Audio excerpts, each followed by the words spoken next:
Good evening, everyone. Howdy, howdy. I'm Patrick with Light Source Engraving. I'm Jeremy with HTL Customs. Hey, and you are now listening to the very first episode of the Frequency Podcast. I bet everybody's used to seeing you as HTL Holsters instead of HTL Customs. It was until yesterday, or yesterday. Last night I changed it all. I like the name change. New name, new logo. My daughter's idea. So she's a smart kid. Yeah, I think that's a good idea. My wife's not watching, so she gets that from me. How is everyone in chat doing today? Who did I see in here? Send snow to Vegas. I'll send you all I have if you want it.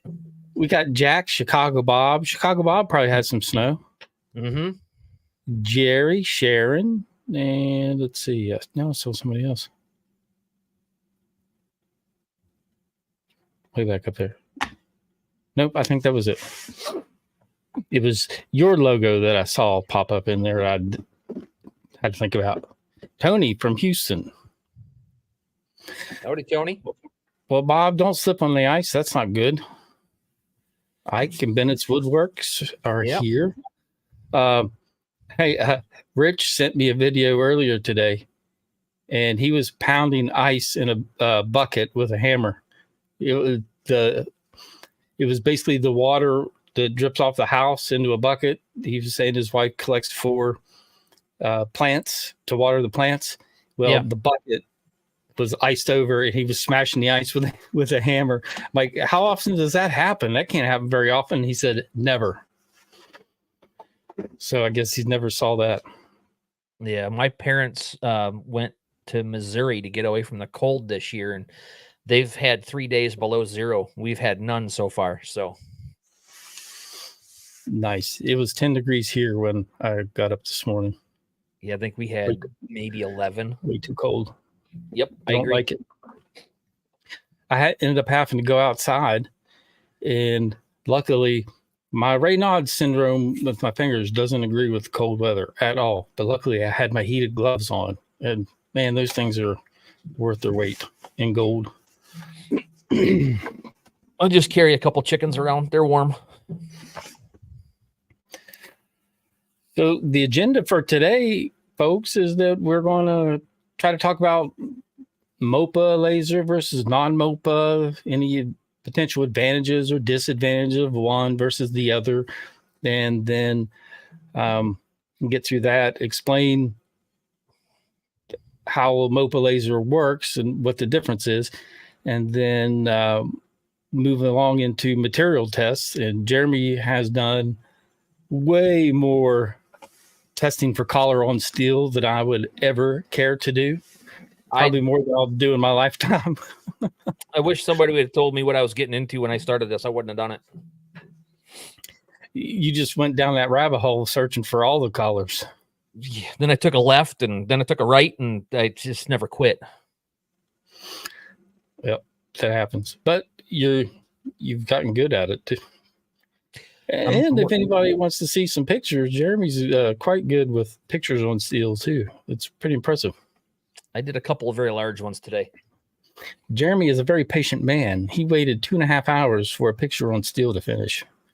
I don't know if I have the patience for that. I want everything faster, faster, faster. The problem is I had plans to do some stuff in the shop today, and I have a bouncy floor. I couldn't do nothing until it was over. Yeah, unless you put your some shock absorbers under your laser. I've worked on trying to stiffen everything up in here, and it just didn't work. 22 or 3 inches of snow and ice here in West Tennessee.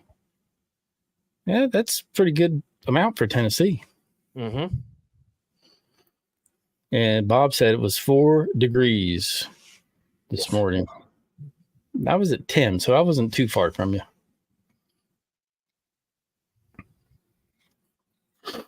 So, do we want to jump in to what a MOPA laser is versus a non-MOPA laser? Yeah, let's do it. We can jump right in. There's Go ahead. Go ahead. No, nope. Go ahead.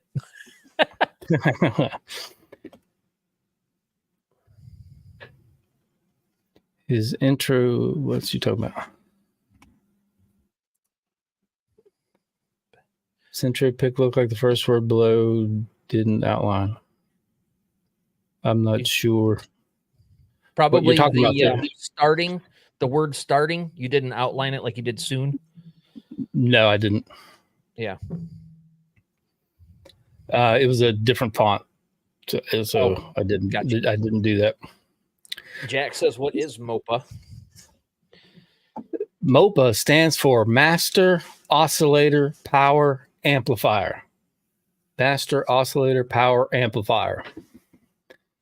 So that is what makes a laser MOPA.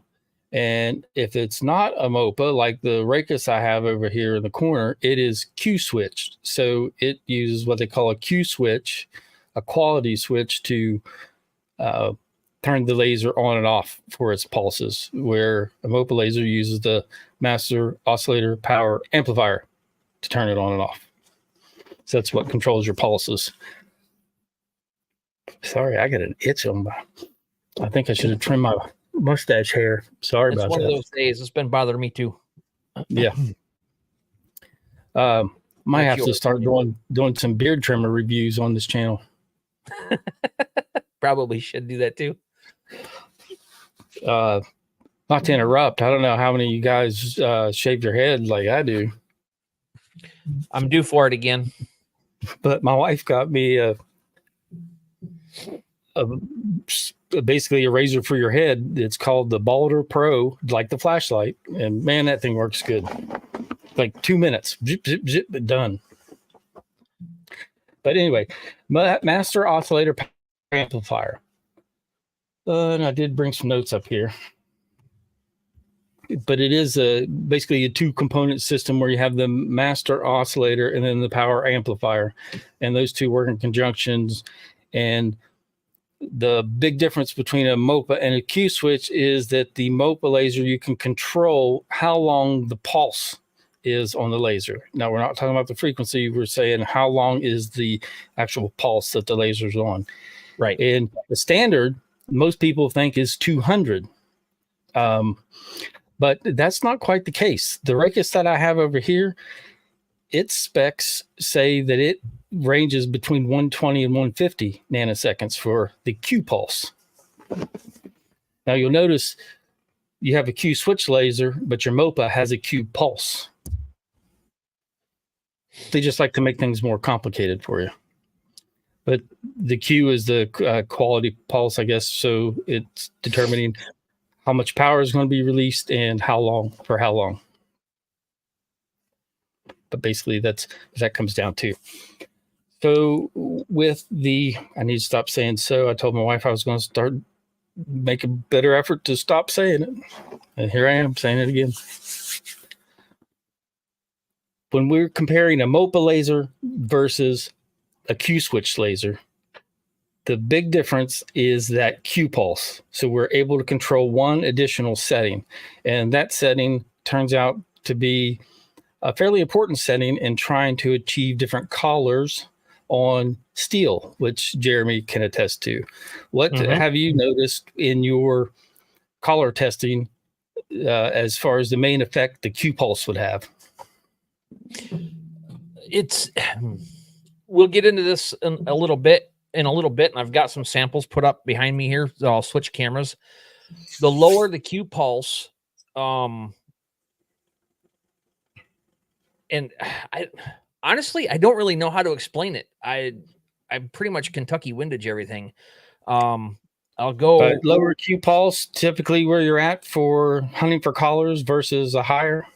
Not as low as you would think. So back when we first started this, last year and a half ago, when Gio was involved with a lot of this, we were running like under 20 for Q pulse, and a lot of it. I've been finding a lot of good colors up and around the 60, 70 to 100 Q pulse range. Right. So it's just all depends on power, line space, I mean, once you find something, I usually take one setting that I really like, a color out of a whole block of 70 of them or so, and then I'll just run like a gamut of everything around all of those particular settings.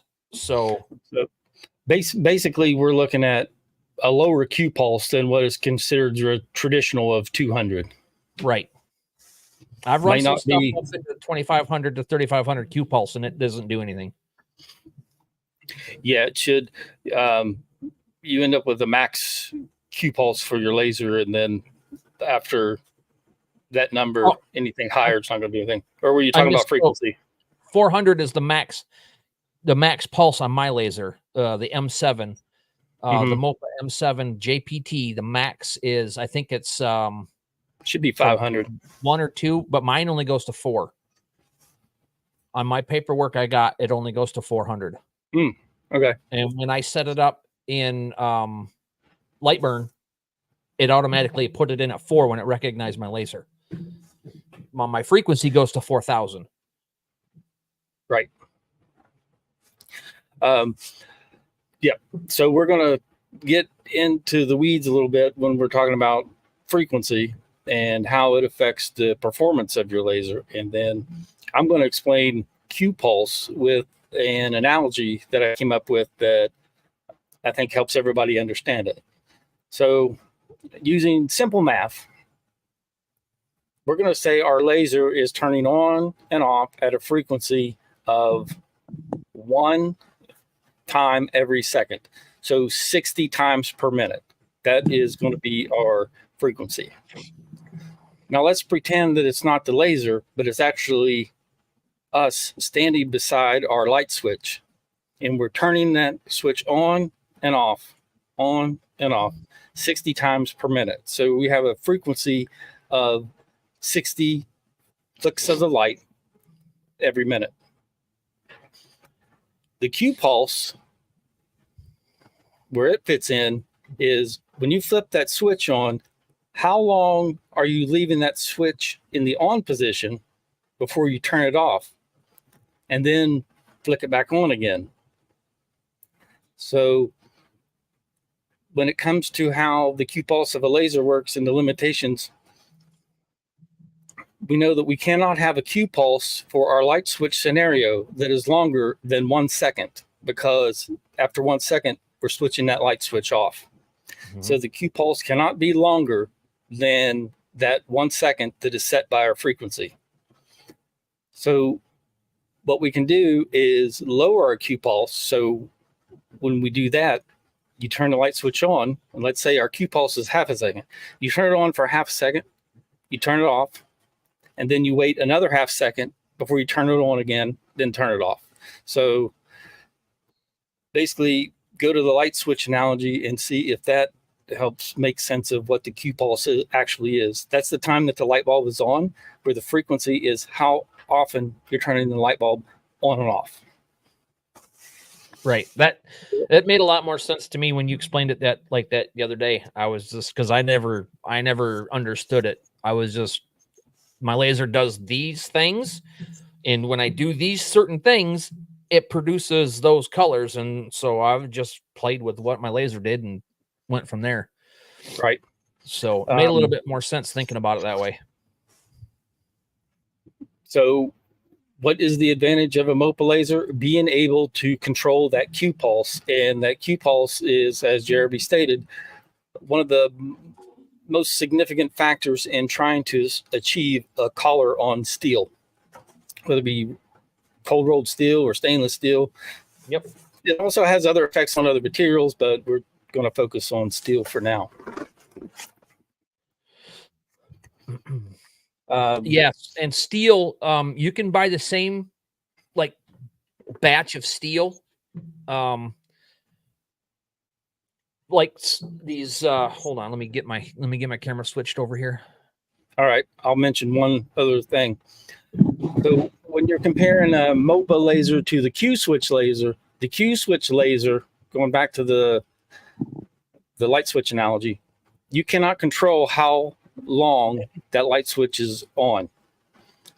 It's set from the factory, and it's set at whether it's if we go back to our analogy, whether it's set at half a second or a third of a second, it's set, and then our frequency revolves around how that Q pulse is set.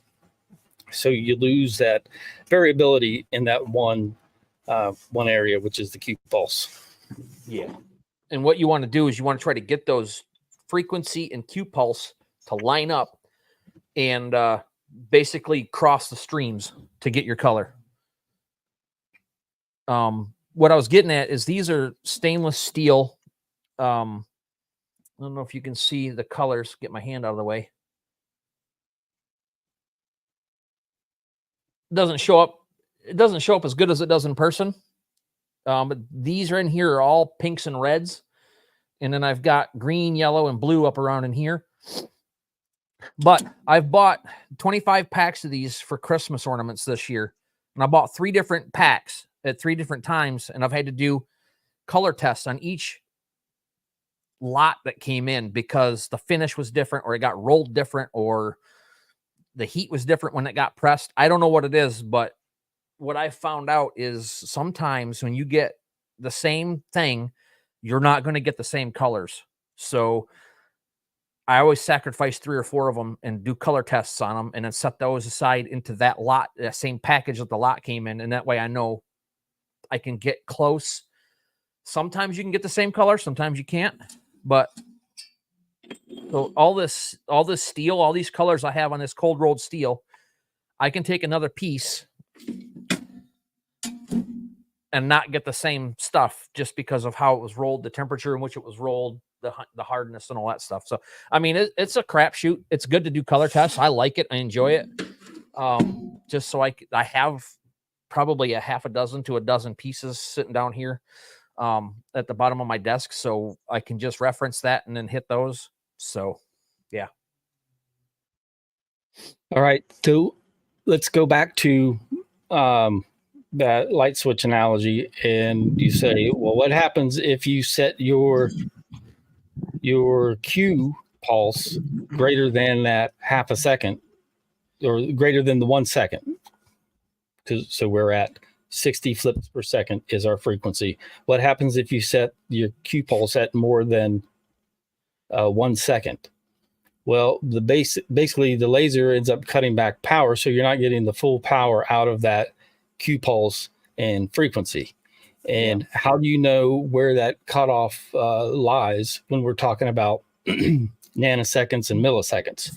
Well, luckily, the manufacturers provide you with that information. So you know that at a certain frequency or a certain Q pulse, if you go above that frequency, it's impossible for the laser to do it because there's not enough time for it to switch on and stay on that long and then switch off. So it maxes out at what the max Q pulse could be at certain frequencies. And that's they call it the max pulse frequency. So if you have a Q pulse of 500, the max pulse frequency is 500. That's just how the math works out. And I'm going to show you an example on the screen here. Hopefully. There we go. I'll make this big so you can see it. So if we look at, where's my pen? It disappeared. There it is. So here's our 500 Q pulse. And here we see the max frequency that we could run and maintain full power output is a 500 frequency. And where Jeremy's talking about finding colors down in this range, you're looking at, you can run a frequency of 1,000 up to 1,000, up to 3,000. If you want to run the max frequency that the laser is capable of achieving, then you're going to have to run a Q pulse down in this area. Otherwise, it's physically impossible for the laser to do that. So that is one thing to keep in mind when you're running test grids and settings, that if you're going to run a Q pulse of 100 and you're going to run a test grid with a frequency of 2000, you're wasting your time because you're not going to get any difference than the 1000s. So let me put Jeremy back on the screen and he can show you actual evidence of that. Soon as I get back to my mouse. There we go. Hey, Kelly's here. Jim's here. Hi, guys. Brandon's here. I was looking at a couple guys showing up. Jeff's nice. Here. Hello, folks. Thanks for showing up. So yeah, so let's go. Get my camera rocking here. Here we go. So when Jeremy had his light bulb moment, it was like, no wonder there aren't any changes. Oh, yeah, right here. So this. Let me make your screen bigger. Put you in my solo lights here. Are a little bit weird in the shop here. So I was talking with Patrick, and we were trying to figure this out the other day, and I noticed that a couple of these test grids were all exactly the same in these lines going up. And this frequency is from 1500 to 3500, and my Q pulse was at 225. So, but I was getting color changes, but it was only because of the line space. The tighter the line space, the darker it got. You know, as you opened it up, it got a little lighter, but, and where was my power at? 70%. This was my 300 lens. So, but my frequency was too high for my Q pulse. And so I was getting the exact same color all the way up this whole range. And it didn't dawn on me until he started talking about that light bulb analogy, the light switch analogy. And I was like, okay, so now I understand when I go to do these tests again, I don't need to go that high if my Q pulse is that way. And I do have some coloring up in the 400, the max range of my Q pulse, but they're not that great. So basically the colors that we're getting are frequency is from 30 to 125. And the Q pulse is from 5 to 40, but you can see these first 2.5 rows don't really have any color. That's where the Q pulse and the frequency didn't mesh. There wasn't enough there between the both of them to make a mark. So, yep, that's what I was going to show next. Perfect yep. Lead in. Perfecto. All right, so now you see how the frequency being too high can affect the performance of the MOPA laser as it relates to the Q pulse. Now, what happens if you're running a frequency that's too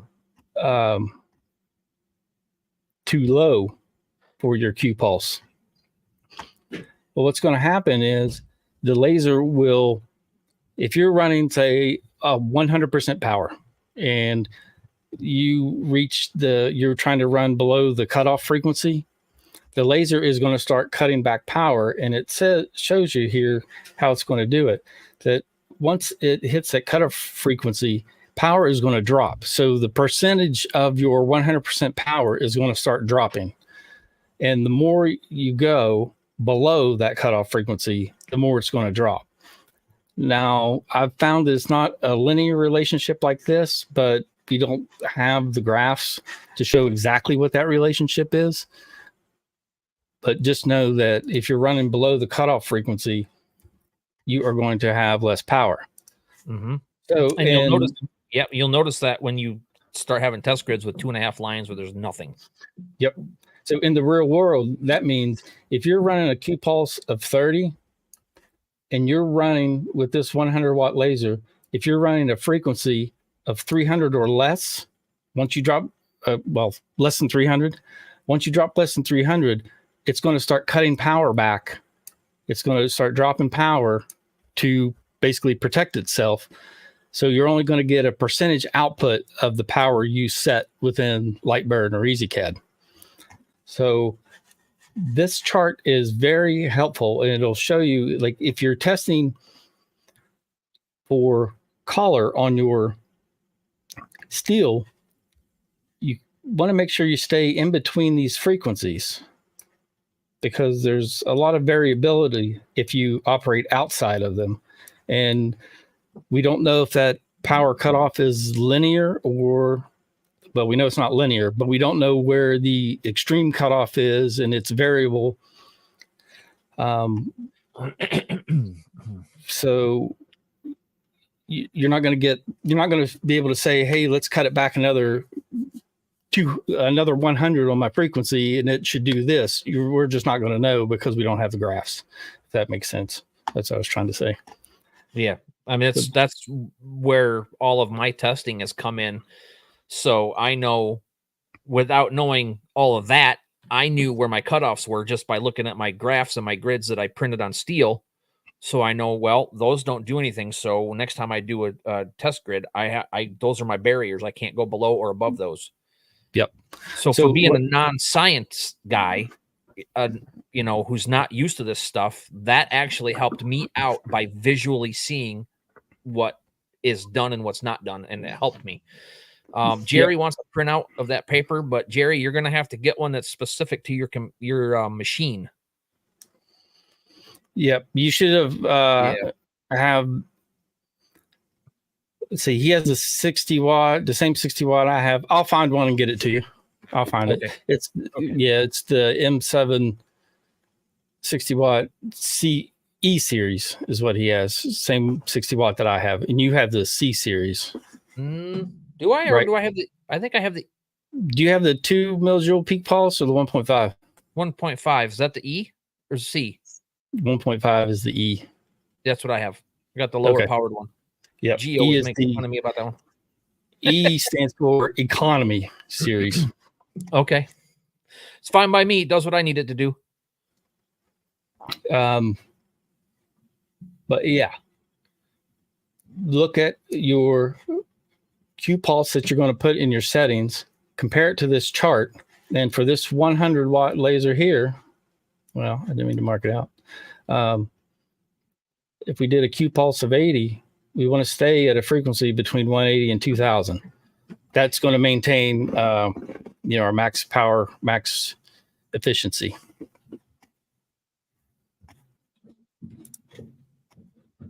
Let me get this off the screen. But this is the spec sheet, the owner's manual for the M780 E series and the M7100 E series. But I have more manuals laying around somewhere. I know Geo has squirreled some away.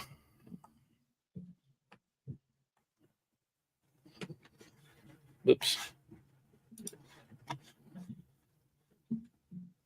Wait, did I not have that sheet up there on the screen? I don't think I did. Nope. Let me show you that sheet again. I forgot to switch back over to my PC. Hey, it's the first one of these. We all have growing pains. You'd think I do a live stream every other week, or you might think that I do a live stream every other week and should know to switch my camera back and take comments down, and so we can see what you're doing. Yeah. I got that down before I got your message the other night. I know. I literally sent that and you took it down. Oh, here's a question from Kelly. No, actually, this stuff is probably 40 degrees at the floor of my shop right now, and 60 up on my laser. So I can pick it right up, put it up there, and I've hit it with the heat gun, the 750 degree heat gun, and it didn't change anything for me. On the lighter weight stuff, the thin stuff, yes, it will heat up a lot more and do some changing, but not, I mean, you got to really be heating it up to cause a problem.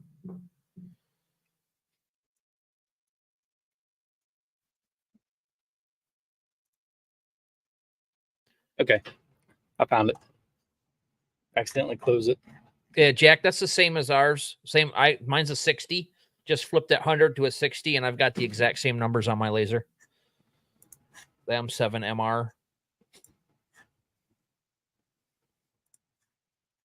Okay, so when I was saying that if you're running at a Q pulse of 100 and we're using this 100 watt laser,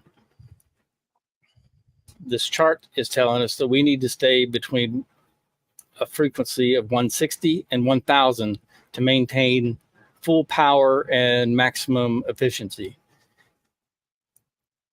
Our standard 200 Q pulse, 75 and 1000. When you're doing your deep engravings and running at a max Q pulse, so for these, the max Q pulse is 500. You'd want to stay at a frequency between 67 and 500. Hey, get rid of Kelly's thing there so we can see this, your chart. You're supposed to tell me that. I was looking at comments. I didn't see it. Sorry. So, yeah, let me erase these, and then I'm going to show you 500. So this is our deep engrave 500. We're running max Q pulse for max power. So we want to stay between 67 and 500. So we don't want to go above 500 or we'll start losing power, or below 67 or we'll start losing power. And that makes sense too, where, let's see, 100. Yeah, just based on our max peak pulse power and the relationship between it and frequency, that does make sense that 67 is the lowest you want to go, because that's where it would have the most power for this particular 100 watt. Yeah. So on mine, my sheet told me that 200 and 200 Q and 48 on the frequency was my max power at 100%. Yep. You see on these 80s here in the 100, it'll Make it say bigger.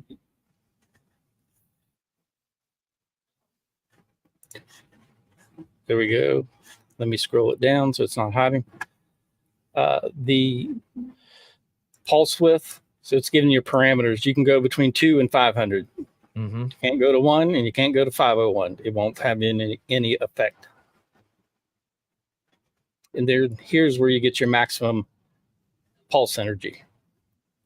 So this is an equation for another day, but if you were wanting to calculate, well, if this is my max pulse energy and I can go between 200 and 500 on my Q pulse, then how do I calculate the ideal frequency which to run? You take the 100 watts and divide that by the peak pulse, which is 1.5. So 100 divided by 1.5 is going to give you the max, where you get the max power output at your max Q pulse. So that's 66.6. 66.6. Thank you. Now let me delete this. So that equation just told us 66.6. And what does the chart say? 67. So the math adds up. Yay. But that's it. Gadsden's asking where he finds that chart. It should come with your laser. You should have all the documentation of their testing for that source and everything when you get your laser. It should come in the packaging.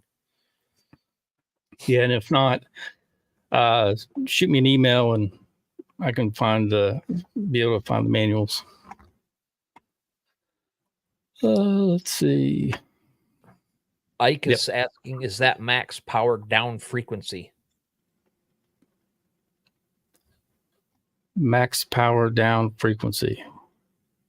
Talking about matching frequency to Q pulse? I think what Ike is asking is 67 at the 500 Q pulse. Is that the frequency at which, if you go lower, you get less power? If that's what you're asking, then that is correct.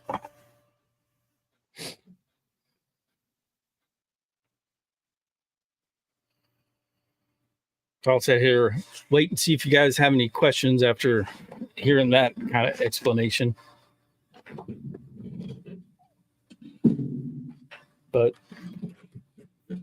basically, the goal was to give you a better understanding of what exactly a MOPA laser is and how the different parameters that you can set interact with one another. And in the search, doing the material grids, trying to find the ideal color that you want, Jeremy has done a lot of research. Yep. So if we don't have any more questions on like MOPA and down power, down power, that is what my paper shows, the Monport Dirty GI. Down power. Maybe that's just what they called it. Yeah, it might be. Yeah, because when you run that particular Q pulse and go below that particular frequency, there is a decrease in power, so down power. I think that's what mine says on my paperwork too. I just don't know where that's at right now. All right. Let's see. Well, I have an idea. I have a small square of steel that I could clean and prep for a color chart. If you guys want to throw some numbers at me, I will do a material test with those numbers and see what happens on this steel. And then, you guys can get an idea of what parameters work and what don't. It's up to you guys. In the meantime, I'm going to pull down a couple owner's manuals for those two lasers that were mentioned in the comments. Hopefully, I remember where everything is. Let's see.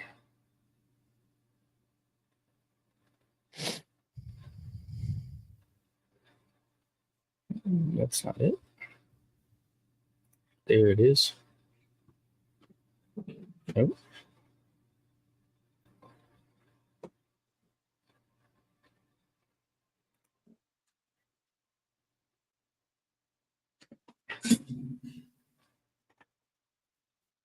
Here's the one I was looking for. Found it.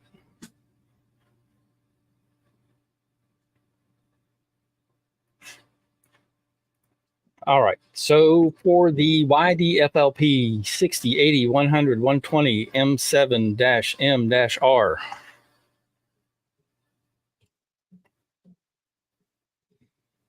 Let me see. YDFLP 100 M7-M-R. All right. That's the one Jack has. Then this is not the E series. This is the C series. I'll pull up the chart.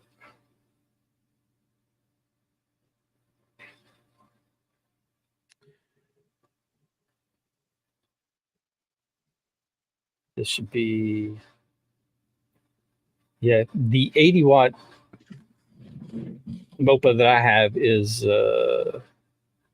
in this series, as well as the 120 watt. All right, I'm going to pull this chart up for, this will be for the one that Jack has. Okay. And then somebody asked a question, and I didn't want to miss it. Jim, how's it going? I don't know if he said hi to you yet or not. Chicago Bob, JPT. Yes. Chicago Bob asked if JPT was a brand name, and yes, indeed it is. It's like Ford, Chevy, Nissan. It's one laser source manufacturer. So you have right. JPT is a popular one, Raycus, Max Photonics. Those are three fairly popular ones, and there are many others.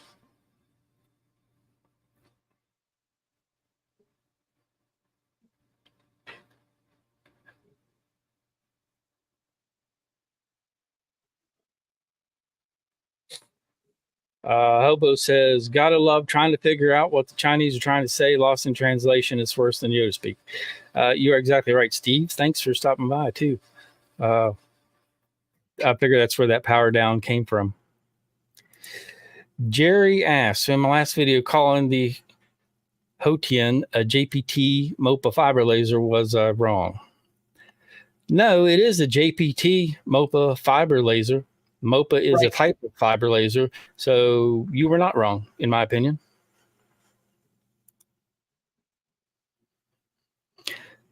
No, the laser source is made by JPT, and the E series models are made in China, and the not E series, which is the C series, those are made. Don't quote me on this, but I think Singapore.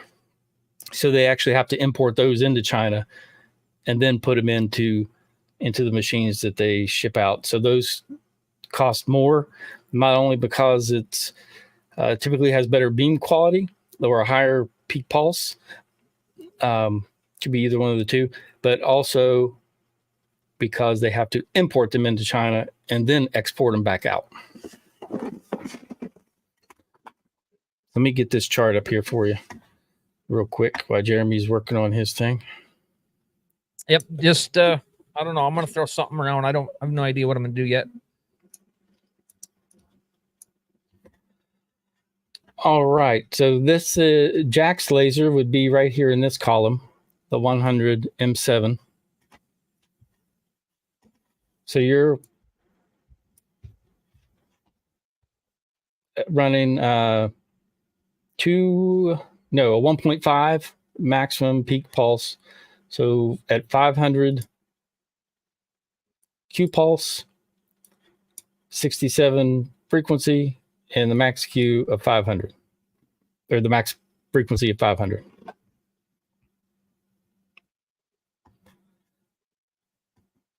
And then let's say my 80 watt, it's 540. And why is it such a difference between the 100? The 80 watt has a 2 millijoule max peak pulse, where this 100 watt has a 1.5 millijoule max peak pulse. So it's just the math. 80 watts divided by 2 millijoules is 40. And then you have 100 divided by 1.5 is 67. But yes, this would be considered your power down frequency, as you were asking.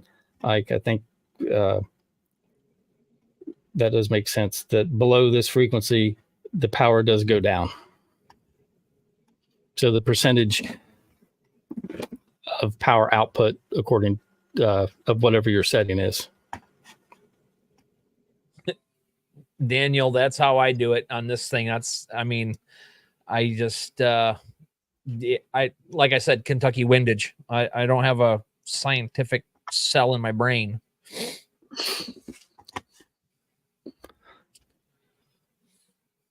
If you want to put me up there, I can explain a couple things about the test grid that people might not know.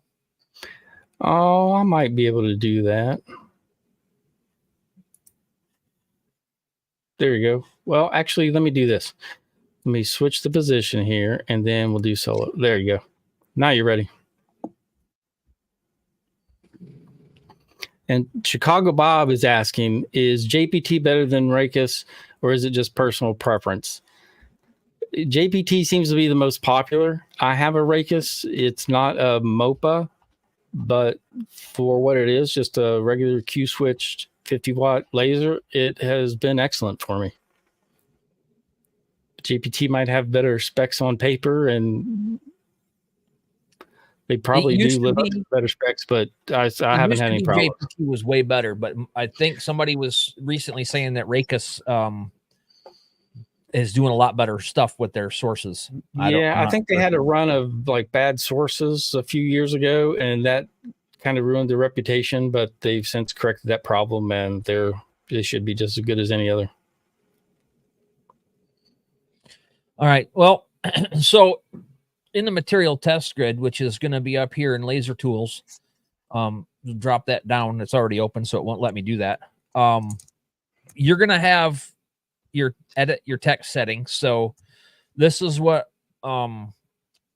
your numbers and all of your information is going to be printed in. So if you can, and that's nice thing about doing a test grid is you can find a good setting for that, so you can actually read it once you're done with your test grid. So for mine, 600 frequency, 200 pulse, 1500 speed. Just do. I got a 0.025 line space, 51 on the power. It makes a nice, crisp, deep black line that I can see and read and not have to worry about it. And then you're going to go into the edit material setting, and you're going to have 3 constants right here. I tried to come across with this in one of my recent videos on my color test. I think it got deleted by accident out of what I had. I don't know if there was background noise and I couldn't get rid of or what. But you're going to have 3 constants, whether it's going to be speed, power, frequency, pulse, or line space, which is interval. I call it line space. I don't know. I think that came from the EasyCAD stuff. They call it line interval here. Those are going to be the 5 that you're going to need to deal with for a fiber laser. And you're going to pick 3 to be constant. Then once you get those 3, you'll come in here and you'll change 2. So these drop downs are going to have all of them. So you can pick whichever 2 that you want to mess with, lines, the interval and frequency, which is what I have here. Once you got those set, then you just hit the frame button, and I will get to my camera.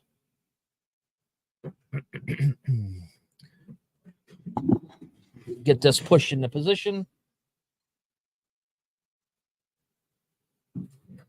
And then hit the start button. We'll see what happens. This is just one that I found in my material tests from a long time ago, so I don't even know if it's going to do anything. You don't know. You better show that you're the caller expert. Well, we'll see. Caller. I'm not even sure what lens this was for. I have my 175 lens in right now because I was cutting earrings out of some brass earlier, and that's what's in there. So yeah, we'll see what happens.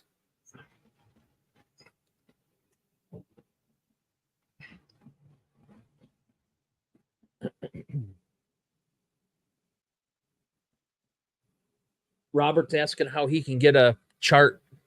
Says his laser didn't have any paperwork with it when it came. What is the model number of the laser that you do have? Just need to know that.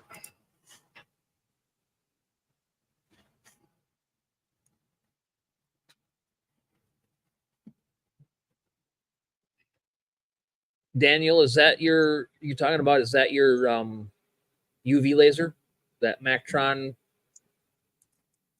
Ingu? Yes, he was saying that it was UV. I was over here setting this thing up. I didn't look at chat yet. I would love to get 2 lasers, a UV and a diode, because I'm so jealous. I've got this race car sitting over here, but I want something slower. I don't know. Maybe I'm getting older. Well, you have the patience. You are, running 2.5 hour pictures. Well, yeah, I'll throw one of those under the camera. Well, I don't know if it'll show up in the lights or not. Go check out Laser Makers Realm Facebook page. They're posted over there. What I was doing today. I decided not to do a video because I would have to, let's see, 2.5 hours as fast as I could run as 1,000 speed. So it would probably still be about 40 minutes of just watching a picture go up. And I don't have patience to watch that happen.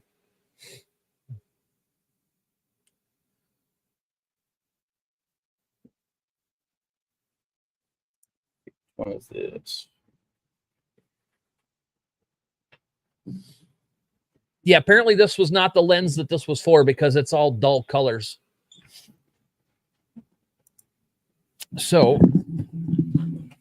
I think I'm going to stop this and move on.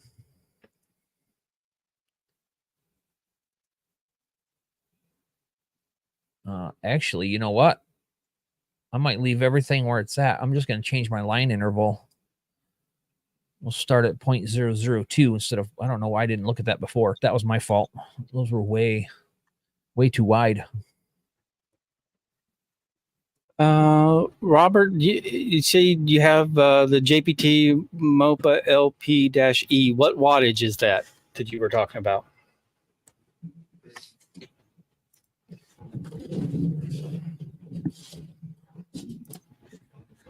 I have lots of pieces of steel that look just like this with half grids because I'm not getting anything. So I just stop it and move on.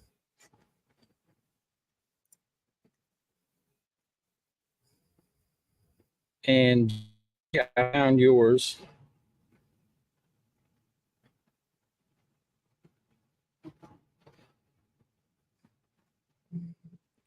Doing this live. You can't speed this up. Sorry, guys. It's just going to take a minute. The guru of testing. I don't know, Jim. I just, I got a lot of time on my hands, so I'm out here testing so y'all can benefit, I guess. Maybe that's why I'm here. I don't know.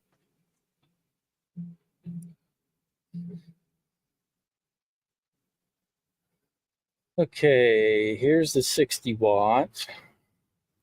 So I got Jerry's. And who else do I need? Robert. Just need to hear from Robert which one, what wattage he has. Yep.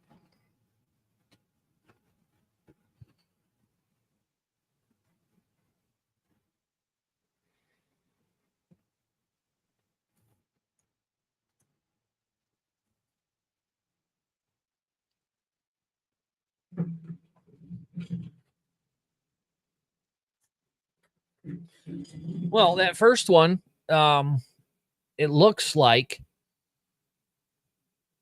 it's going to be like a deep burgundy. Robert's got a 50 watt. 50 watt. So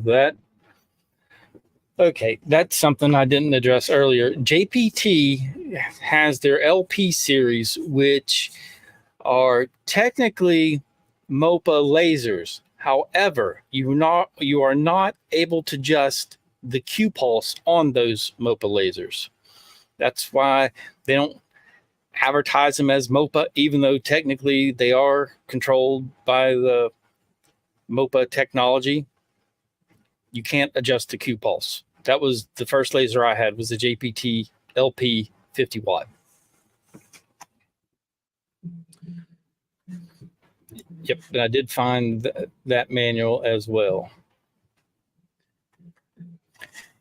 So yeah, if you're wanting these manuals, shoot me an email at sales@lightsource.pro, sales@lightsource.pro. Tell me what laser you have, and I'll send you the manual back. I was just sitting here thinking, you're looking up stuff for people that are asking questions about their sources and stuff, and I'm like, this is what this community is all about right here. Hey, Mercer. Exactly. That's what the podcast is supposed to be, interactive. We can talk about stuff and feed off the comments and questions that folks have. So I Hail Married the line space. There's some smart cookies out there that can add to the conversation in the comments as well. Yeah, absolutely. I was saying I Hail Married the line space in here. I just left everything else alone, and I've already got a better red than I've gotten so far on any other thing on this steel. It's still a deep burgundy, but it's closer to red than anything else. The blue around the fish looks cool. Yeah. It looks like it's swimming in water. Mercer Outdoors, how's it going? Kenny Sims, how are you today?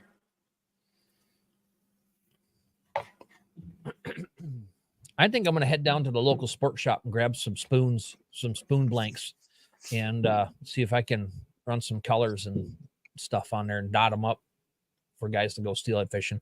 They got a huge thing going on February 1st. Stuttered a little bit. So I'm going to try to swing in there this week and grab some, see what I can come up with. You said spoons? Yeah, spoons or spinners or just blanks that guys I understand what you're talking about now. Yeah, guys that come in here like to build their own lures and stuff. So they had a lot of blank parts. Yep. It's possible that they'll rust, Daniel. I'm not sure. I spray mine with clear coat, no matter what. Actually, all of the color tests that I have, some of them are a year and a half old. I have not sprayed any of them, and I don't have any rust coming through any of my colors yet. I got some rust around on the raw steel that are the gaps and stuff. You can see a little bit, but nothing in my colors so far.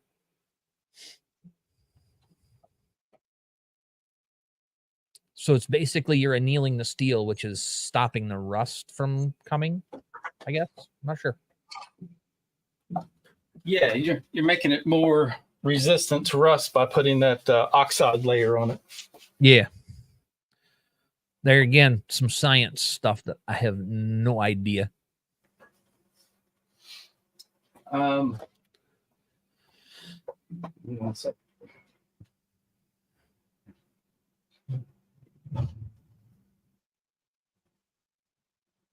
Okay, Robert just put his model up.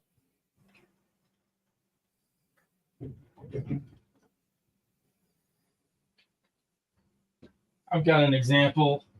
Oh, let me get back to my microphone. You can flip back to you now if you want to talk about something while this is running. I have an example of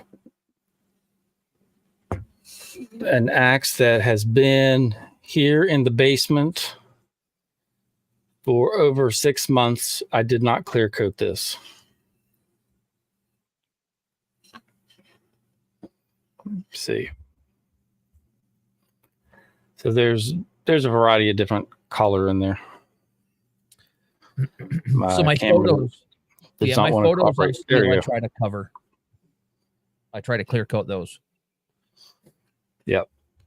But this has not decided to rust yet.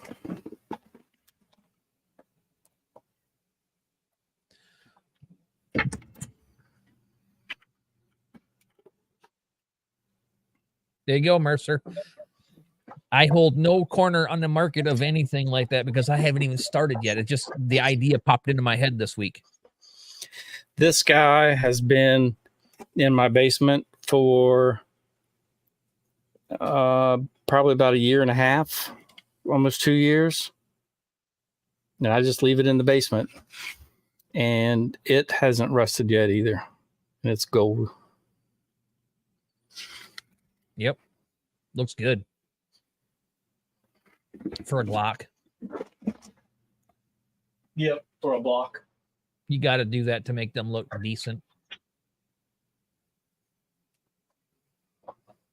And I have another example, but I can't find it. But it's a circle stainless steel pendant that I did with all kinds of. Basically, I ran a test grid on one side, and then on the other side, I did a tricolor sunflower, and they haven't rusted yet either. Both of those have been over 1 year here in the basement. Nothing, Kenny. Nothing's wrong with them. It's just Ford, Chevy, Dodge. I don't know. They're blocky. They run like a Swiss clock, I guess. But there's a lot. Yeah, Robert, prettier guns out there. Yep, Robert, just send me an email at sales@lightsource.pro, and I'll send you just tell me your model, and then I'll send you a manual. Tyler, what's going on? Oh, good grief. He snuck in there. I didn't see it.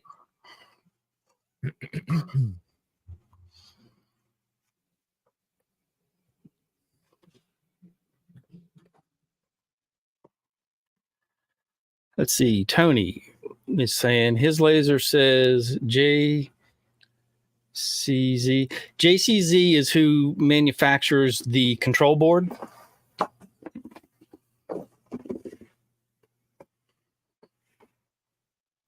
So that's who manufactured the control board that's inside controlling your laser. You should still have a manufacturer, whether it be JPT or Raycus or Max.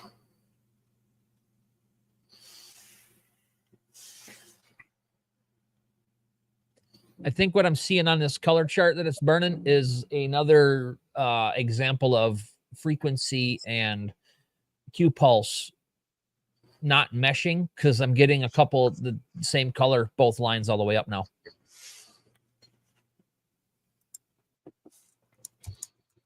We'll see on this third one, but I think it's going to be the same. It is what it is. Jack said that a black cat crossed his path. She's not all black. She's got a white on her face, so she's not a total black cat. Now, I am not a cat person. I've never liked cats, but yet I agreed and gave in so that the wife and kids could have a cat. And it turns out I actually like this particular cat. I guess you never know. I think I'm getting older and just running out of the willpower to fight. So I gave in. Minnesota Makers here. How's it going?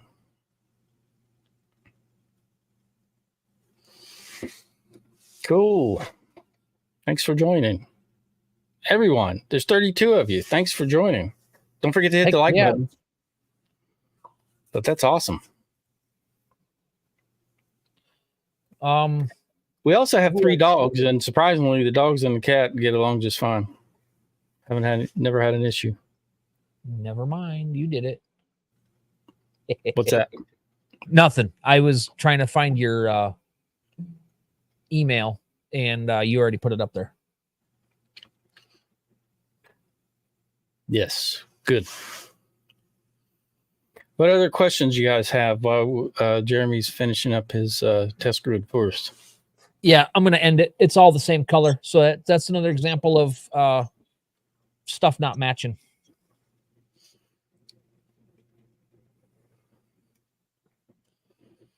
Why don't you go over the settings of one of your most successful test grids?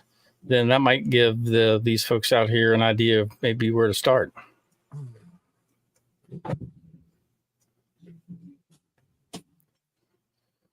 If you want to, I don't want to tell you what to do.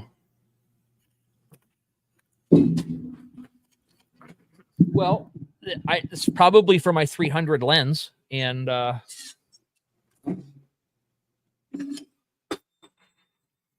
that's one thing we did not talk about is what effects different lenses can have. And typically, larger lenses are easier to work with when trying to get color. Not necessarily. So you just get different colors. I got some really good colors with my 220 lens, but with my 175 program turned on in light burn and forgot about it. And I went to do something for somebody and the color didn't work. And I couldn't figure out why for probably a week and a half. Well, I guess when I'm saying larger lens, I'm talking the 175 and up and 300 versus a 70 or 110. Oh yeah, I don't 150. I don't like my 110 for colors. Yeah, that type is small. So this one right here, I don't have my camera on where I can see it instantly, but this one right here, just bring it closer to the camera, and I'll make you large screen too. There you go. All right, so I started at 0.004, ended at 0.018. My power is from 20 to 50. And this one, 850 on the speed. So I tried to speed things up a little bit. 85 on the frequency and 100 on the Q pulse. This whole side is 100 Q pulse. And then I just messed around with everything else. And so far, it's my best colors, my best range of colors and vibrancy with that 100 Q pulse, just messing around with everything else. Now, is there a point that you notice that decreasing your line spacing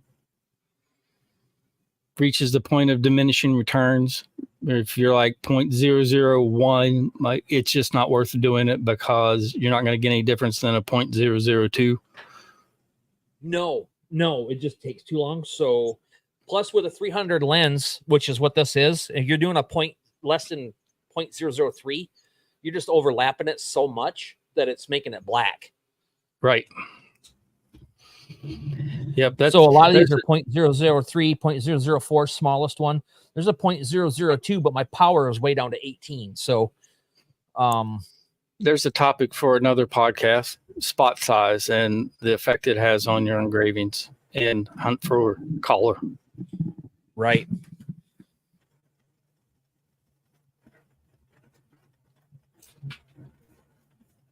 All right, I'll come back and join you. All right. Any more questions? We're in an hour and 10 minutes. We were kind of shooting for an hour, but we'll hang out as long as folks have questions or anything you want to chat about, even if it's on a different subject. Yeah. Jerry said, talking about I was just going to put that comment up there for you. Kelly said, yes, cool. One of Jeremy's famous successful grids. Yeah, I got a few of them I really, really like on some stainless down there too. But those are the ones, like I was talking about, I had the wrong lens in with the program lined up and I don't even know where to go from there. So I have to scrap all those and start over. But for Jerry and Jack in the Shop 300 lens, I just started playing with it. Like the last couple of videos I put out on my test grids, and then these pictures that I were doing. One's a 12 by 12 piece of steel, and another one's an 8 by 12 piece of steel. 2.5 hours each to get the clean pass, get the things down. And I never really did any testing with that 300 to get any pictures and photographs done, but they're turning out pretty dang good. Let me go get that dog. Bang dog. Let's see. Jack asked, has anyone engraved Corian? So Jack is asking, has anyone engraved Corian? And Jeremy's got a picture of a dog. A very fancy picture of a dog. There we go. Your full screen. Oh, and chickens. That is on stainless steel, folks. Yeah, this is on cold rolled steel. Well, that's what I meant. It's on steel. It'll do on stainless. That is generated in Adobe Firefly. That is an AI picture. Jack, you need to pick you up a 300 lens. He said he wished he had a 300. I'm glad I got one. I mean, I'm using it now and I really like it. I still think the 175 and the 220 are my go-tos though. See, Tony said, thanks for breaking down MOPA and Q-Pulse. And Bob is asking, great stuff. Will this be a weekly show? Maybe, maybe not. I'm not quite sure yet. We haven't gotten that far. We just wanted to try this one to see how it was going to go. Yep. What we're thinking at the moment is every other week. Yeah. If everything goes well, every other week sounds like a reasonable time frame to There's try to a lot of live streams with this community that are going on. We don't want to step on anybody's toes. Yep. So just trying to find the right time slot to plug into, and then trying to make sure we give ourselves enough time to not only come up with subjects, but do research and have information at hand to pass on to folks about those subjects. So every 2 weeks sounds pretty good so far. Yeah, Jack, I ended up getting an 800 millimeter tower so I could run the 300 lens on a rotary with mugs and stuff on it. So it was tall enough. Yeah, then, yep. Jack's saying that he's then got to get the taller tower for the 300. Yep. Kelly, I'm seeing less with the 300 lens than I was at the 220 trying to get a big picture like that. So that's kind of why I was using the 300 for today's pictures, because I did notice stretching it out, the 300 did a little bit less than the 220 did. Yeah, plus I also have the other live stream that I do every other week. So one a week is plenty for those. And then I'm trying to do more live streams on my own just to provide some demonstrations. I know people like to watch stuff being engraved live, and I like to do it live and try to do stuff off the cuff. Okay, just see if I can do it. Robert's got one for you because I have no idea. Frequency charts referencing have major play in 3D slicing with color. I didn't think that was a thing. If you're going to 3D slice and want to get color, you will have to do your 3D slicing first. And then once it's done, go back over the whole thing with whatever setting you find that you can achieve. If you're looking for like the rainbows, you'll have to find something that, gives you this color when it's in focus. And then when it's down, little out of focus, that it gives you kind of a different color range. So that's probably where that comes in. I did a slide on my personal pistol that I did live focusing, and it went from blue to purple to red as I did it up across. So yeah, I actually have a hammer. Let me get my hammer. Of course he's got a hammer.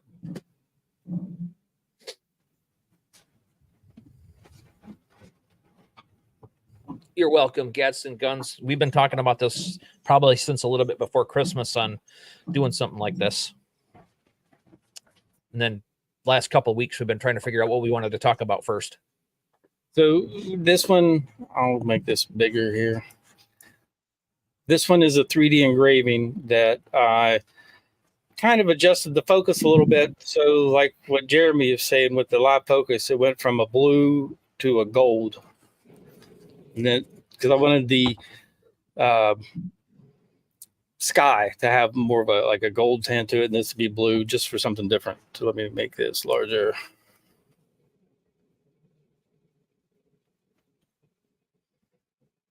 Yep. So that's the 3D. So I did the whole 3D slice first, and then went back and went over it with different settings to change the final appearance. As you can see, I have not done any 3D sliced stuff on my laser yet.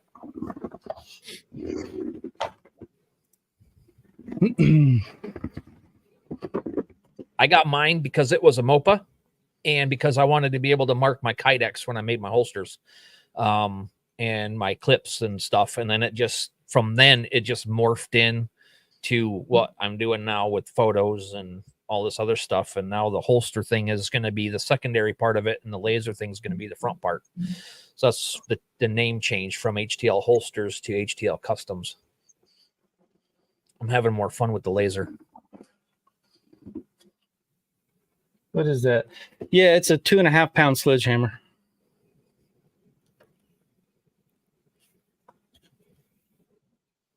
Made by Collins Axe.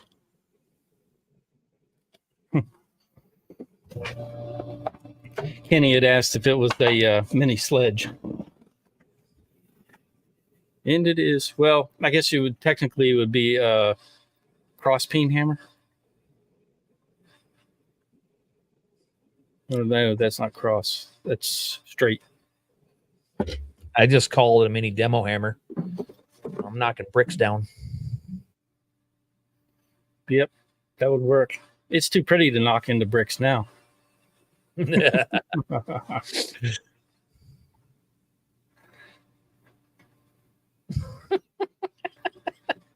Single jack. No, I am married.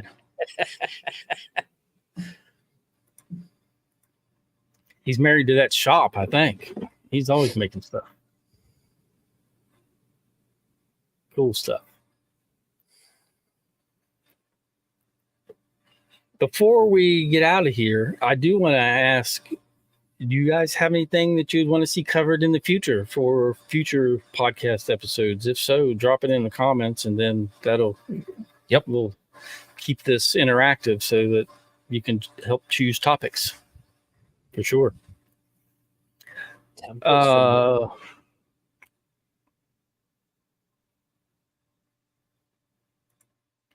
How much manual focus delta are you doing during the collar pass on the hammer? it's been so long ago that I don't remember. I normally wing stuff, but it wasn't a whole lot. I think I just moved. Did I move it up or down? I don't remember. It's been so long ago. Yeah. Mine started out when I did my slide. Mine started out in focus. And then I think by the time I was done with it, I was only up like 1.5 millimeters, 2 millimeters. Yep. Templates from the Monday source. Yes, I can drop a link. Let me find it. All I have to do is go to my video because the link to that Facebook group is in there. That was a live.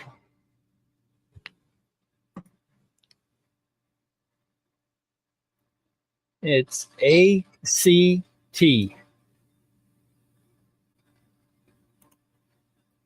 Let me copy that. Okay. ACT Graphics. If you search it on Facebook group, and here's the actual link to the group.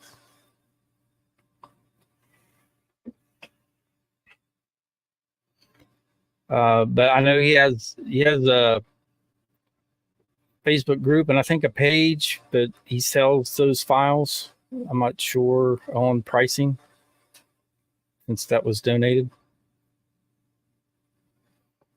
Yeah, I have a basement, first floor and second floor.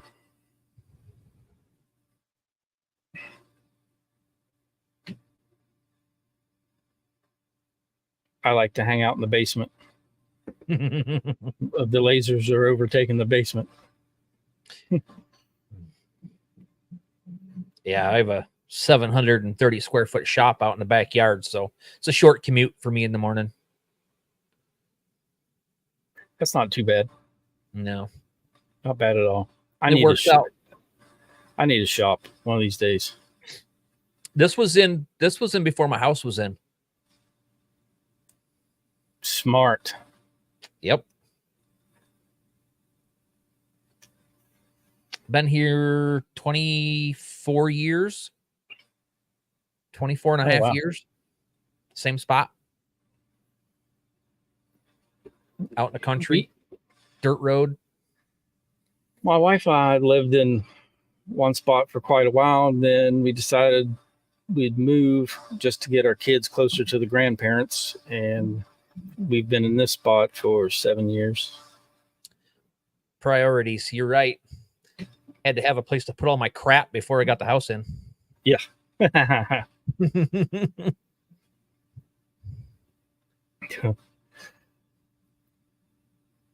Yeah, I was going through my one closet today. I'm like, man, I need another closet to put more stuff. I was just looking around my shop going, I need to get rid of some stuff. Yeah, I could probably do that too. I would think. I got a 10-foot long bench that's full of my reloading stuff right now. I just got to get rid of it, move it, go somewhere, because I'm going to be taking that space over with my laser and a couple other things. I got to move everything around. Our reloading stuff is up on the top of a shelf, and it's been under a sheet for almost 2 years. It's probably been that long since I've reloaded. I just did some stuff. What was I working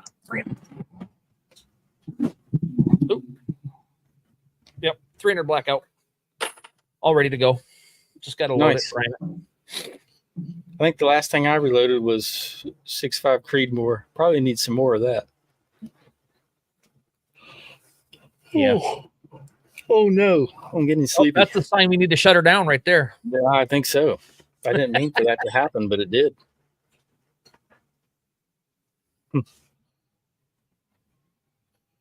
Tough sheds in the closet. Kenny, you getting rid of your rat rig, huh? Must be. Yep. He's going to be shopping for a fiber laser soon. So yeah, he's going to be selling some stuff and making room for some new stuff. Who's that, Kenny? Yeah. Yeah. Thanks for stopping by, Kelly. Appreciate it. Yeah, thanks, Kelly. It's good to see you in the chat. No, just more room. Oh, gotcha. Yeah, that's what's going on in my shop. I've collected enough. I need to get rid of some that I don't use. Oh my gosh, Gadsden guns. I was just looking at your logo. I should turn my camera on and show everybody my new flag. Yes, please. I saw that. I want one. Yeah.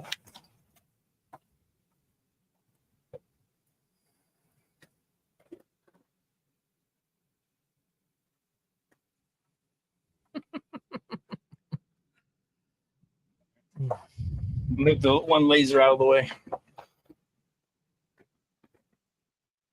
As this other camera boots up, I'll show you guys my new flag on the wall. But it's in the theme of the Gadsden Guns logo. Yeah, I want Profile one so picture bad. there. We literally just showed our kids this movie like 6 months ago. Really? I haven't seen it in probably 15 years, 20 years. Yeah, Kenny, no flicker because I haven't had Lightburn open the whole time.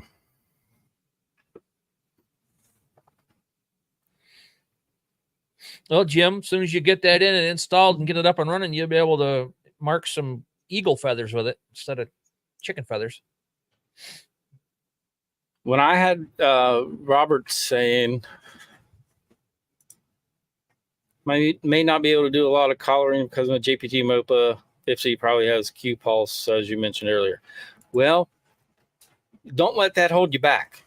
No, do a color Because test. it still has a decent frequency range up to 600, I believe. Yeah, and absolutely. When I had my JPT 50 watt, I was able to get, I mean, almost as many collars, maybe not the reds quite as well as Jeremy's gotten before, but I was able to get a pretty good selection. So don't let that hold you back. The MOPA might make it easier, but you can still hunt down and find collars with the Q switch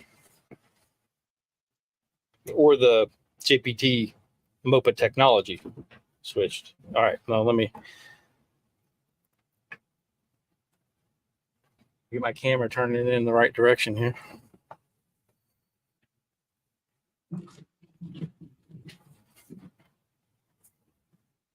All right, so here's my new flag.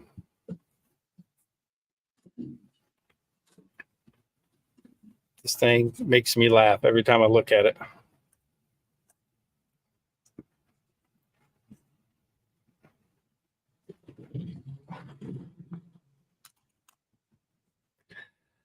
If you notice, that's Johnny 5 holding an AR-15, no disassemble. No disassemble. Oh, it makes me laugh. It's just funny.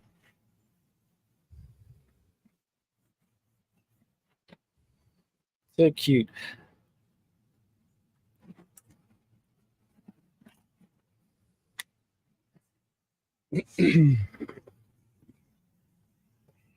Like, I do have a Gadsden flying around here somewhere. I haven't put it up, and then I saw that one. I'm like, oh, that's got to go up. That thing's awesome. And for like $5, where'd you find that? You're gonna have to send me a link where you it found was that. on Temu for like $5. Oh, okay.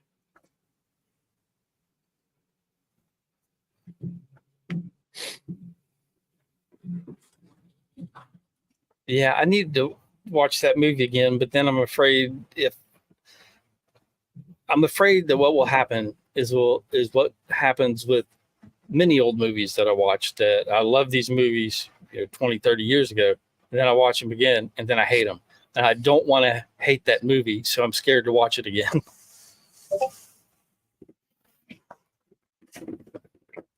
So I'm thinking maybe I just won't watch it.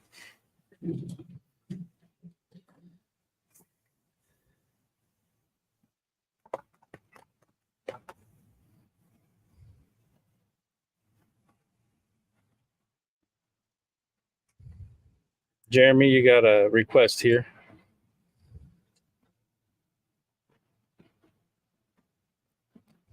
Show your settings for clean pass on steel. I can't with this thing on my thing. 5,000 speed, 80 on the frequency, 180 to 200 on a Q pulse. If you got 200, then that's what you're going to use. Depending on the lens, my 175 lens, I'm running probably around 35 to 40 on the power with a 0.03, 0.035 line space. One pass. That's it.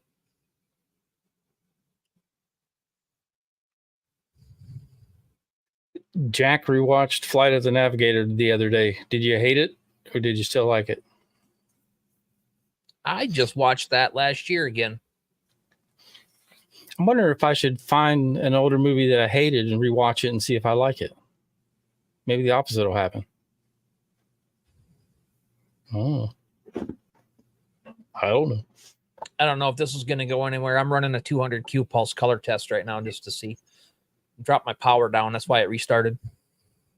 Oh, still good. That's good. I thought it was good yet.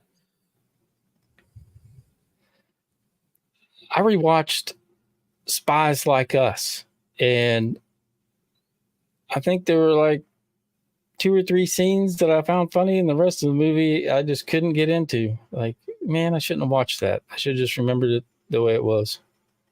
Yeah. I tell you what, I found a movie called Guns of Navarone and then Force 10 from Navarone. I tell you what, I watch those once a year or more. Those are good movies. They're old, but they're good. Chicago Bob says, every time I rewatch my favorite movie, I just like it more and more.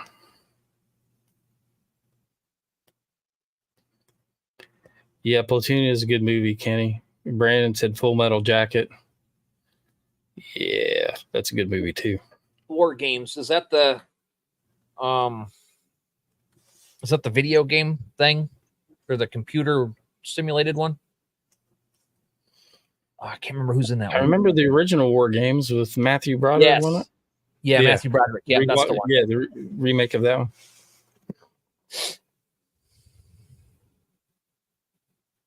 It looks like your fish is getting engraved on camera.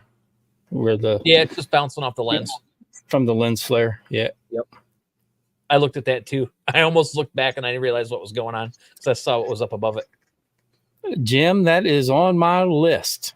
Do you have a video on how to change out and add a lens?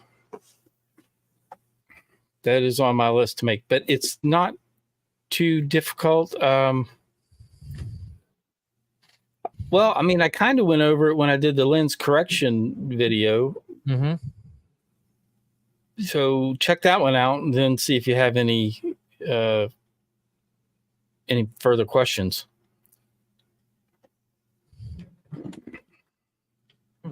I should do a short little video on how to get your lens out of your adapter when it gets stuck in there with a little grain of sand or something or dust. Oh, yeah, that would be a great one. I fought with one for 3.5 hours one day trying to change my lens. I figured out how to do it, and it came out like butter. Throw it in the freezer? No, I hit it with a heat gun. I figured that's what you did. That's why I went the opposite way.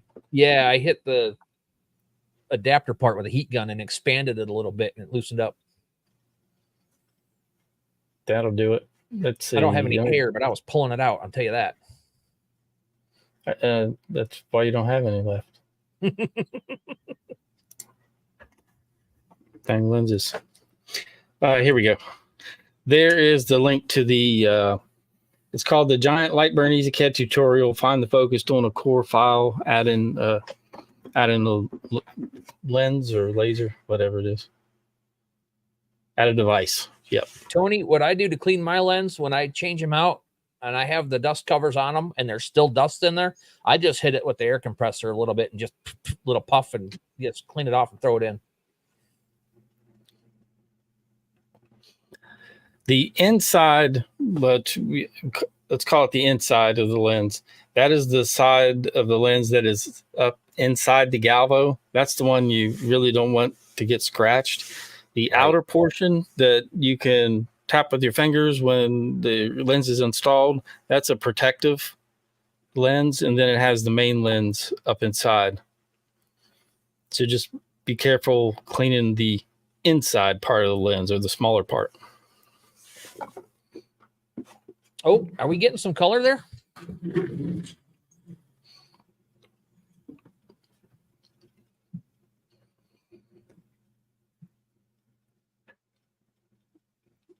Yes and no.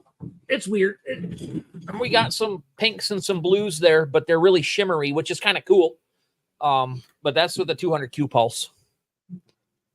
Hacksaw Ridge was a good movie. I watched that one again maybe a month or so ago. Kenny's asking, is your direction controller easy to set up? What is a direction controller? Your little keyboard thing? Your little button pad thing?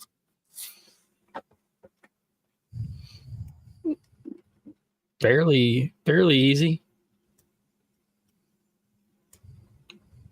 Just got to go through the software programming. Tony, don't apologize for questions. That's what we're here for. Everybody was in your spot when they started. Yep. And to Jeremy's point, what I'm trying to do is basically do a series of videos where I'm making them for myself about 2 years ago or so. Yep. Time when I first started out, like what would have really gave me the most benefit without any fluff, like what quick pointers or long tutorials, whichever fits best, what would have been the most benefit. So that's what I'm trying to do. That big tutorial I've just linked was the first one of that series.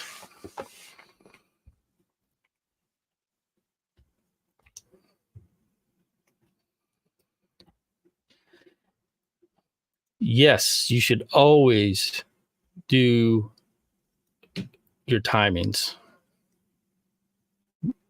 I'm trying to look and see what you're getting on there. Anything? Drop it down. I have a delay in what I'm actually seeing on the screen, so I don't know what's.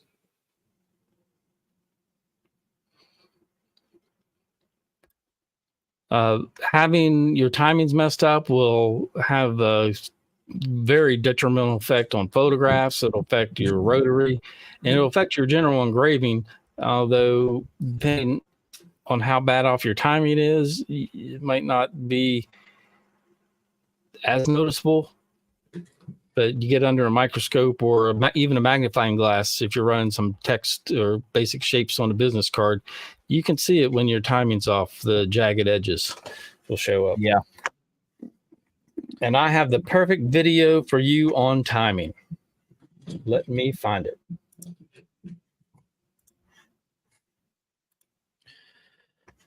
Yeah, I didn't ask a lot of questions when I got started. I watched YouTube videos and everything I could find for probably 8 months before I even bought my laser, to the point where my wife was about ready to kick me out. And every time I had a question, when I calmed down, I would just start looking everything up online and looking for the answer as best I could find. So Geo, who is the owner of the Maker Theory channel, has the perfect video for timing, and it's called Perfect Laser Timing. It's just perfect all around. And here's the link to that video. That's a good video. I watched that one a couple times.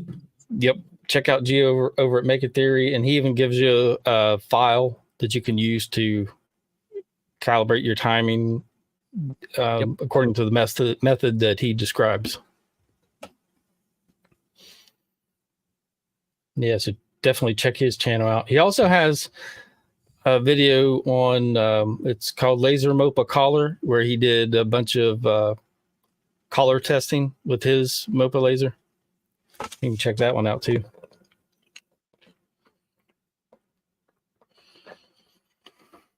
Well, we're about an hour and a half in. I think you ready to wrap this one up? Yeah, my wife's texting me, asking me if I'm coming in. Yep, galvos do seem to be the deep end of the pool there, Kenny. It's the initial learning curve is pretty steep, and then once you get over that, then you just continue to continue to learn. I would learn every time I turn my laser on. I will say this about this though.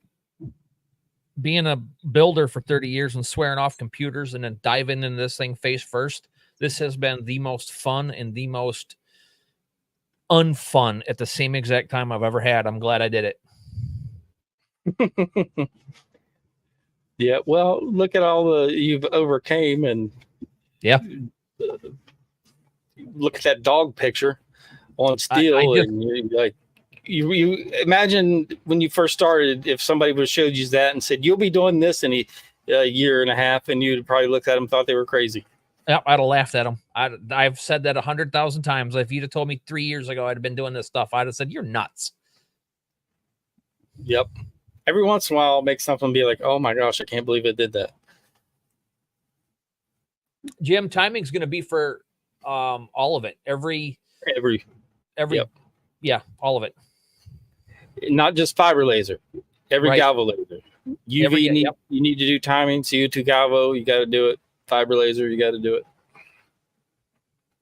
Yep. Thank you, Tony. Yeah, thank you, Tony. Appreciate it. Oh, don't forget to go to Jeremy's channel and subscribe, because these are gonna. Jeremy didn't simulcast over to his channel today just to get this first one under our belts, but he'll start simulcasting over there. But he has other videos posted that you probably want to check out. Yeah, I've been starting to get into more of the technical stuff, like with the color testing and mistakes. What is your YouTube handle now? Is it at HTL Customs? HTL Customs. Yeah, I changed it to HTL Customs. So if we do www.youtube.com/@HTL Customs, and I'll put that in the chat. There we go. Cool. Ike, you are correct. It does not need to be done. You do it for the controller. So lens, you would calibrate each lens, but timing sticks with the controller. And since you're using the same controller with each lens, you only have to do that once. Yeah. Yeah. Each lens is going to have bulge and skew and kitty wampus and all that kind of stuff you got to take care of. Yep.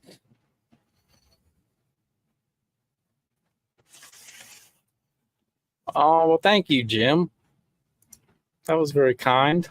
Yeah, appreciate that. Jim just helped me out with something pretty spectacular, and I'll be showing that. I'll be making a video, an unboxing video next week when it shows up. Ooh, can't wait to see that one. That'll be a good one. It's my very first design that I've ever made for a laser that I do not own. So we'll see how that works. Now, imagine telling yourself 2 years ago that you were going to do that. Exactly. Right. You came a long way with the computers and stuff. All right. My chat there, that didn't work. Let me see if I can get a link to my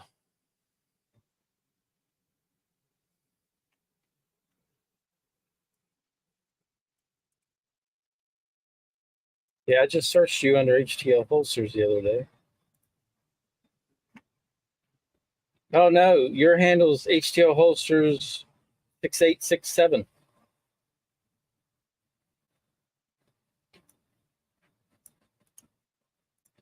You might not be able to make a custom one yet. Hopefully you will be able to.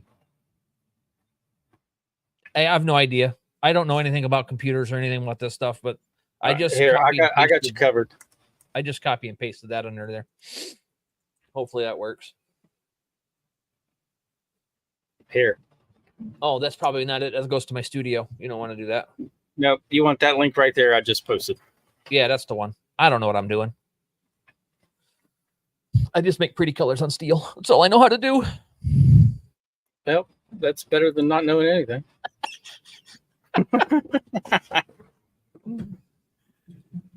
All right. I think that link should have covered your channel.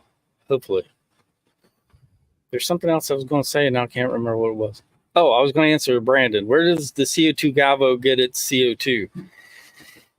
It has a little CO2 tube, basically, that's right here behind me. It's housed in this big module right here. Ultimate cosmic power, itty bitty living space. So in that CO2 tube, it's charged with RF energy, and then the laser beam comes out.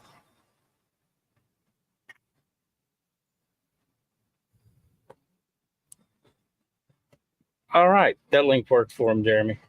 Good. You're Sweet. good. Cool. I'm glad we didn't forget that. Yeah, I was hoping to hit 150 subscribers by the end of the year, and on New Year's Eve, I got one last one that got me to 150. I think I'm up over 160 now.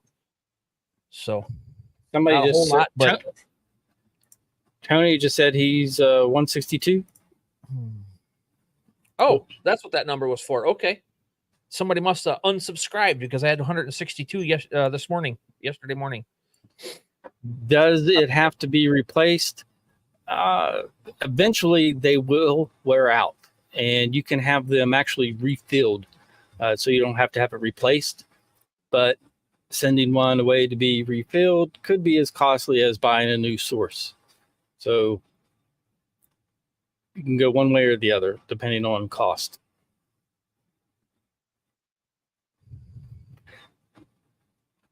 I thought I had his link in the description already, but since it's actually not the link I thought it was, I will edit that. Yeah, I'm new. I'm still trying to get used to putting links and descriptions and all that kind of stuff. There's mine. Yours is HTL Holsters 6867. And just like that, boom, it's updated. So the correct link is in the description. Yeah, I don't know why they didn't change that when I changed the name, but whatever. My email is still going to be HTL Holsters as well. So, yeah, can't win them all. That's right. Well, thank you so much, everyone, for tuning in to this initial episode. Hopefully, we'll get better and more fun and more. Well, it's been interactive, but stay interactive. And yeah, thank you everybody for showing up. Where are you at, Gads and Guns? Where are you located? Our state legislature's in session, but we don't have. Here, fun fact for you. I haven't renewed this year, but the last 2 years, I was actually a registered state lobbyist for West Virginia Citizens Defense League. I don't have Virginia a logo. Oh, okay. So you're probably familiar with VCDL. Well, I'm on the board of directors for WVCDL and have been for 7 years now. So I know all about committee meetings. Oh, nice. You're a lobbyist for VCDL. Cool. Good on ya. I like it. That is, that's awesome. Small world. Very cool. Sweet. If you get bored on President's Day, we'll be having our lobby day at the West Virginia State Capitol, the third week in February. Well, into the second week, I guess. No, into the third week.